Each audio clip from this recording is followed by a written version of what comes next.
किसी ने बड़ा प्यारा सवाल किया है। सवाल है कि आप कहते हो कि बैठकर दोपहर को 3 बजे सारे काम छोड़कर श्री सुखमनी साहब जी का पाठ सुन लिया करो, कर लिया करो। पर इसने सवाल किया है, बड़ा प्यारा सवाल। हो सकता है कई लोगों के मन में ये शंका हो कि हमें पंजाबी नहीं आती, हम पंजाबी नहीं हैं, हमें गुरुमुखी भी नहीं आती, हमें सुखमनी साहब जी का पाठ समझ में भी नहीं आता, पर क्योंकि आप कहते हैं हम बैठकर सुनते हैं, क्या हमें फल मिलेगा पाठ सुनने का? प्यार से बोलिए धन गुरु नानक, धन गुरु नानक। फिर से सुनिए सवाल कि हम पंजाबी नहीं हैं, हमें गुरुमुखी भी नहीं आती, हमें श्री सुखमनी साहब जी की वाणी सुनते हैं पर समझ में भी नहीं आती, पर क्योंकि आप कहते हैं हम बैठकर सारे परिवार समेत सुनते हैं, पर सबके मन में हमारे डाउट है कि हमें फल मिलेगा, क्योंकि समझ में तो आ नहीं रहा पर बैठकर सुन रहे हैं। प्यार से बोलिए धन गुरु नानक, धन गुरु नानक।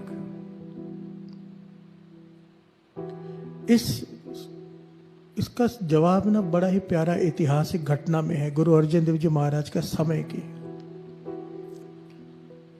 5वें गुरु नानक गुरु अर्जन देव जी महाराज के समय की घटना। जहांगीर बादशाह का एक बड़ा ही खास एहलकार हुआ है, वजीर खान।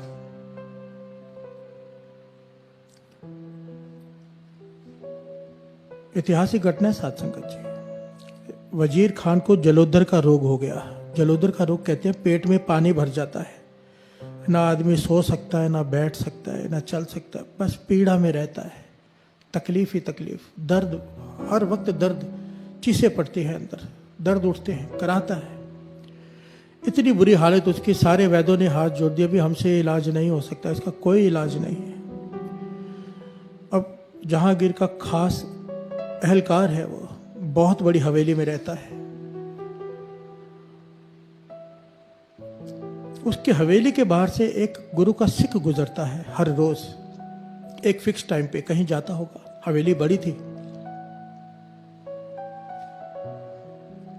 हवेली बड़ी थी तो हवेली को घूम के जाता था, बड़ी हवेली को, और जब तक वो वहां से चल कर जाता था कुछ पढ़ता था, जोर जोर से कुछ पढ़ते हुए जाता था। जहांगीर ने जब वजीर खान ने जब उसकी आवाज सुनी कि ये कोई गुरु का सिख कुछ पढ़ते हुए जाता है, जब भी वहां से गुजरता है, और जितनी देर वो वहां से गुजरता है कुछ पढ़ता है, कानों में आवाज पड़ती, उतनी देर के लिए दर्द बहुत कम हो जाती, खत्म ही हो जाती है लगभग। प्यार से बोलिए धन गुरु नानक, धन गुरु नानक। ध्यान से समझना।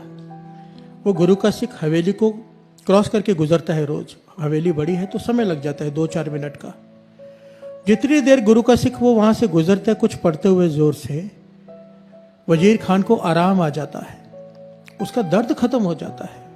पूरा रात जो जागता है, पूरा दिन जो कराता है, जितनी देर वो सिख वहां से गुजरता है, उसने नोट की ये बात कि कुछ दिनों तक कि जब ये गुरु का सिख यहाँ से गुजरता है, जितनी देर तक उसकी आवाज आती है दर्द खत्म हो जाता है। प्यार से बोलिए धन गुरु नानक, धन गुरु नानक। तो वजीर खान ने उसे अपने पास बुलाया और कहा, हे गुरु के सिख, ये तू क्या पढ़ता है? जब जब तू यहाँ से पढ़ते हुए गुजरता है, मैं बहुत रोगी हूं, कोई इलाज नहीं जो मेरा रोग है जलोदर का। आज उस रोग को क्या कहते हैं मुझे पता नहीं, इसका नाम क्या है साइंस में, पर आज भी ये रोग है जिसमें पेट में पानी भर जाता है, सुना है मैंने। तो इतनी तकलीफ है, पर जब तू गुजरता है कुछ पढ़ते हुए यहाँ से, वो तू क्या पढ़ता है? क्योंकि जब तक वो जो तू पढ़ता है कानों में आवाज पड़ती है, दर्द ठीक हो जाता है। तो गुरु के सुख ने कहने लगा, ये तो मेरे 5वें गुरु नानक गुरु अर्जन देव जी द्वारा रचना की गई बानी श्री सुखमनी साहब जी है। प्यार से बोलिए धन गुरु नानक, धन गुरु नानक। मेरे गुरु अर्जन देव जी महाराज ने इस बाणी की रचना की है, और ये कहा है कि ये देह अरोगता के लिए है। इसमें कई बार है इस बाणी में, तो हम सिखों ने इस बाणी को याद कर लिया है कि जब समय मिले बाणी को पढ़ते हुए बड़ा ही रस आता है, बड़ा ही मन जुड़ता है, तो ये बाणी हम पढ़ते रहते हैं। तो वजीर खान ने हाथ जोड़ दिया उस गुरु सिख के आगे, कहने लगा, मुझ पे तरस कर। इतना बड़ा एहलकार एक सिख के आगे हाथ जोड़ रहा है, सिख गरीब है, ये वजीर खान है, एहलकार है, हाथ जोड़कर कह रहे हैं कि 40 दिनों तक मेरी बेनती है कि मुझे यहाँ पर बैठकर ये पूरे श्री सुखमनी साहब जी का पाठ सुना ताकि मेरा रोग ठीक हो जाए। फिर हर से बोलिए धन गुरु नानक, धन गुरु नानक, धन गुरु नानक। धन गुरु नानक। जब इसने इतनी विनम्रता से बेनती की और देखा कि इतने दर्द में है ये, गुरु के सिख को तरस आ गया। इस सिख का नाम आया है भाई भागू, इतिहास में इसका नाम भाई भागू आया है। भाई भागू कहने लगे ठीक है वजीर खान, मैं रोज आकर इस समय पे तुझे श्री सुखमनी साहब जी का पाठ सुना दिया करूंगा। साथ संगत जी 40 दिनों तक वजीर खान बैठकर 2 आसन लग जाते थे। एक आसन जमीन पर धरती पर बैठकर वजीर खान बैठता था, एक आसन पर गुरु का सिख पाठ सुनता रहा 40 दिनों तक उसका रोग लगभग पूरा ठीक हो गया। थोड़ी सी कसर रह गई। इतिहास में लिखा है कि थोड़ी सी कसर रह गई, इतना आराम आ गया। वजीर खान ने हाथ जोड़े आखिर में, कहने लगा हे गुरु के सिख, तूने इतना तरस किया है मुझ पर, श्री सुखमनी साहब जी का पाठ 40 दिन सुनाया है, अब जिसने ये वाणी की रचना किया उसके दर्शन भी करा दे। कि हर से बोलिए धन गुरु नानक, धन गुरु नानक। तो भाई भागो वजीर खान को कहाँ ले गया? श्री हरमंदिर साहब, जहाँ पर गुरु अर्जन देव जी महाराज संगतों को दर्शन दे रहे हैं, विराजमान है। वजीर खान ने चरणों में मस्तक रखा और जोर जोर से रोने लगा। गुरु अर्जन देव जी महाराज मुस्कुरा के कहने लगे वजीर खान, तकलीफ दूर हो तो गई है, अब क्यों रो रहा है? तो वजीर खान कहने लगा पातशाह थोड़ी कसर रह गई है, अब तरस करो, पूरी तरह ठीक कर दो, पूरी तरह ठीक कर दो। तो यहाँ पर गुरु अर्जन देव जी महाराज ने वड्याई दी अपने भक्तों को, वड्याई दी गुरु के सिखों को, वड्याई दी संतों महापुरुषों को। गुरु अर्जन देव जी कहने लगे अगर ठीक कराना है तो बाबा बुड्ढा जी वहाँ सेवा करा रहे हैं, उनसे जाकर बेनती करो, वो ठीक कर सकते हैं। कि हर से बोलिए धन गुरु नानक, धन गुरु नानक। गुरु का सिख गुरु को आगे रखता है, पर गुरु खुश होता है अपने सिख को आगे करके। फिर हर से बोलिए धन गुरु नानक, धन गुरु नानक। हर अपनी वड्याई पावंदी जन का जयकार कराए। फिर हर से बोलिए धन गुरु नानक, धन गुरु नानक। वजीर खां जहाँ बाबा बुड्ढा जी सेवा करवा रहे थे वहाँ चला गया और हाथ जोड़कर बेनती की कि गुरु अर्जन देव जी महाराज ने भेजा है, मेरा जलोदर का रोग है, तो कसर रह गई है, ठीक कर दो, बहुत तकलीफ में हो। तो बाबा बुड्ढा जी रोह में, क्रोध में, जिसे हम क्रोध कहते हैं, महापुरुषों को क्रोध नहीं आता, रोह होता है। एक्चुअली चेक करना था, महापुरुष जब क्रोध करते हैं ना उसके पीछे कारण होता है। उन्होंने चेक करना होता है कि सिख खड़ा कहाँ पे है, सेवादार सह सकता है कि नहीं सह सकता है। हर से बोलिए धन गुरु नानक, धन गुरु नानक। तो बाबा बुड्ढा जी ने कहा गुस्से से कि मैं यहाँ पे सेवा कराने बैठा हूँ कि लोगों की बीमारियां ठीक करने बैठा हूँ। गुस्से से कहा परे हट के खड़े हो जा, दूर हो जा मुझसे। तो वजीर खान देखिए साथ संगत जी, इतना बड़ा एहलकार है, उसकी हुकूमत चलती है, पर सर झुका के हाथ जोड़कर साइड में खड़ा हो गया, आंखों में आंसू है, कुछ बोला नहीं, सह गया और काफी देर तक खड़ा रहा। बाबा बुड्ढा जी देख रहे हैं, चेक कर लिया कि इसमें विनम्रता है, अहंकार नहीं। फिर हर से बोलिए धन गुरु नानक, धन गुरु नानक। जब तकरीबन 25-30 मिनट बीते तो फिर वजीर खान ने बेनती की कि मेरा रोग ठीक कर दो। तो बाबा बुड्ढा जी के जो सर पे टोकरी पड़ी थी, इतिहास में लिखा है वो टोकरी उन्होंने वजीर खान के पेट पर दे मारी। फिर से बोलिए धन गुरु नानक। जैसे टोकरी पेट पर लगी सारा पानी बाहर आ गया और उसका रोग हमेशा के लिए ठीक हो गया वजीर खान का। यहां पर सवाल ये था, जिसने सवाल पूछा था कि हम पंजाबी नहीं हैं, हमें गुरुमुखी भी नहीं आती, सुखमनी साहब जी का पाठ सुनते हैं, आप कहते हैं इसलिए सुनते हैं, समझ में भी नहीं आता, तो क्या हमें फल मिलेगा? अब जरा ध्यान दीजिए, वजीर खान के यहाँ से जब भाई भागू जी गुजरते थे हवेली के यहाँ से, उसे नहीं पता था ये क्या है, उसे तो ये भी नहीं पता था कि ये श्री सुखमनी साहब जी का पाठ है, बाणी है गुरु की, तब भी उसका रोग ठीक हो गया। हर से बोलिए धन गुरु नानक, धन गुरु नानक। वाणी की ताकत को समझिए।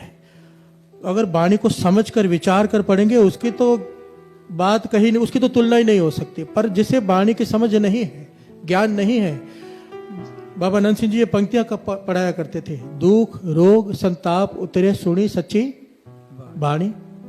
केवल सुनने से, यहां पे यह नहीं लिखा जिसने समझी, सिर्फ सुनी, दुख उसके दुख दूर, रोग दूर, संताप कलेश सब दूर, सुनी सच्ची वाणी। केवल सुनने से, जो केवल वाणी को सुनते भी हैं, समझ नहीं आ रही अब तक, उनके भी ये दुख दर्द और रोग दूर हो जाते हैं।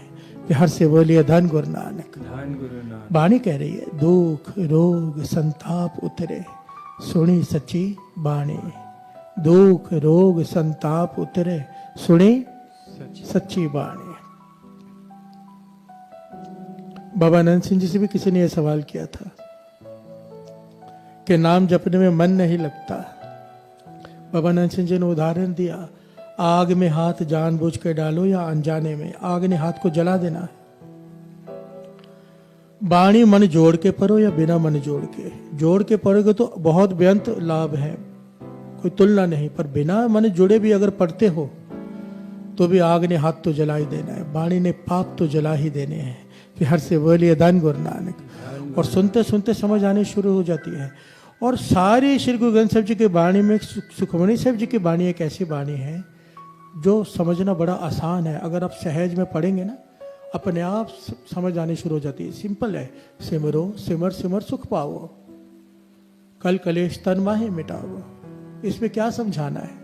हर से बोलिए धन गुरु नानक। धन गुरु नानक। और आस्ते आस्ते समझ आनी शुरू हो जाती है। फिर तो रस आना शुरू हो जाएगा, ज्ञान आना शुरू हो जाएगा। पर फिर भी इसकी महिमा कहीं नहीं जा सकती जो बैठकर सुनते हैं। सुनने का लाभ तो दास ने पहले भी बताया था। वाणी कहती है पवित्र पवित्र पवित्र पुनीत, कहते पवित्र सुनते पुनीत। जो सुनते हैं ध्यान लगाकर वाणी को, उन्हें 3 गुना फल है पढ़ने से ज्यादा का। हर से बोलिए धन गुरु नानक। इसलिए मन में कभी भी ये नेगेटिव ख्याल नहीं लाना कि हमें वाणी समझ में नहीं आती। हम सुन रहे हैं, क्या फल मिलेगा? एक तिल नहीं पन्ने काल है। एक पंक्ति भी सुनी हुई व्यर्थ नहीं जा सकती। एक पंक्ति किनका एक जिस जी बसावे, ताकि महिमा गनी ना आवे। किनका एक जिस जी बसावे, ताकि महिमा गनी ना आवे। एक घटना याद आ गई। एक हिंदू धर्म के महापुरुषों के पास कोई महापुरुष गए थे, सिख धर्म के। तो उनके हाथ में यहाँ पर ना हमेशा एक तरफ श्री साहिब जी रहती है, एक तरफ गुटका साहब रहता है, उसे खजाना कहते हैं। तो उन्होंने कहा ये क्या है? कहने लगे ये गुटका साहब है, श्री सुखमणि साहब जी के बाणी और नित्यनेम साहब का गुटका। तो कहने लगे दर्शन करा दो। तो उन्होंने श्री सुखमणि से हाथ धोए, श्री सुखमणि साहब जी का गुटका पकड़ा और खोला ऐसे, और कहने लगे ये क्या लिखा हुआ है? पंजाबी में था। तो उन्होंने पढ़ के बताया क्या पंक्तियां थी। साथ ना चाले बिन भजन बिखिया सगली छार। उन्होंने कहा बंद कर दो इसे। जो हिंदू धर्म के महापुरुष थे वो कहने लगे बस बंद कर दो। कहने लगे आगे भी सुन लो। कहने लगे नहीं, इस एक पंक्ति में ही सारी ज्ञान का सार है। हर से बोलिए धन गुरु नानक। एक पंक्ति श्री सुखमणि साहब जी की सुनी, क्या? साथ न चाले बिन भजन बिखिया सगली छार। कि बिना सिवाय भजन के, नाम के तेरे साथ कुछ नहीं जाना, बाकी सब छोड़। हर से बोलिए धन गुरु नानक। एक पंक्ति को लेकर उन महापुरुषों ने ज्ञान ले लिया। सुखमणि साहब जी की एक पंक्ति को हम पूरा पूरा पाठ पढ़ लेते हैं। गुरु गोविंद सिंह जी महाराज के वचन भी लिखे हुए हैं कि चाहे ये नित्यनेम तो करना ही है पूरा पाठ, पर उसके अलावा एक शब्द रोज समझने का प्रयत्न करना है। गुरु गोविंद सिंह जी महाराज के 52 वचनों में से एक वचन है कि हर रोज केवल एक शब्द को समझने का पूरी कोशिश करनी है। एक एक शब्द करके कितना ज्ञान हो जाता है। फिर हर से बोलिए धन गुरु नानक। धन गुरु नानक। किनका एक जिस जी बसावे, ताकि महिमा गनी ना आवे। दुख रोग संताप उतरे सुनी सच्ची बाणी। गुरु नानक मेहर करे, गुरु नानक मेहर करे। ये वाणी जो पढ़ रहे हैं, जो सारी संगत मिलकर श्री सुखमणि साहब जी का पाठ कर रही है दोपहर को, उनके एक एक चरणों में मेरा सर, एक एक के चरणों में, क्योंकि धन है वो संगत है जो सब मिलकर श्री सुखमनी साहब जी का पाठ कर रहे हैं। उन्हें नहीं पता कि कितना फल झोले में पड़ रहा है। मैं बयान नहीं कर सकता, करना चाहूँ ना तो भी नहीं कर सकता। गुरु मेहर करे, ये सेवा चलती रहे, गुरु हमसे लेता रहे और आप सारी संगत इसका लाभ उठाते रहो और आप ये सेवा आगे भी करते रहो, दूसरों को भी जोड़ो। उन्हें भी बोलो कि ये समय सब छोड़कर श्री सुखमनी साहब जी के वाणी मूल मंत्र के जाप में बैठ जाया करें। गुरु नानक मेहर करे, इतनी सेवा परवान करना। वाहे गुरु जी का खालसा, वाहे गुरु जी की फतेह।